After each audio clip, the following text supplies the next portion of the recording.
McCain ends up winning on Election Day, I think a lot of people are going to be very surprised. I mean, just the polls going into the last week of the campaign, showed Obama with a 5 to 7 point advantage nationally, but with an almost insurmountable seeming lead in the swing states. I mean, up by 7 points in Virginia, up by 8 points in Colorado. These are states that Bush won in 2004. So I think a lot of people are going to be very shocked, asking questions about, what went wrong with the polling, how did this happen? I think for Democrats it's going to be because of that surprise, and because I think they came to expect an Obama victory, it's going to be a very difficult season of contemplation.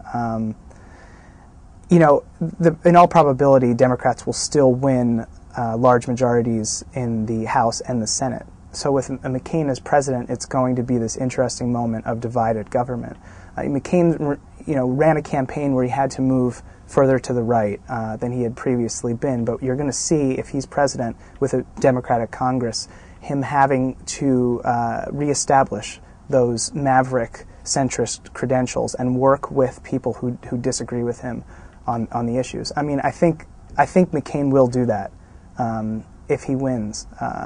But it will be a challenge, and it will be a difficult time, considering the financial crisis and the constraints on government, to get things moving as quickly as they might need to with Congress and the president at loggerheads. So you're going to see, hopefully, you're going to see McCain reaching out and trying to work with a heavily Democratic Congress.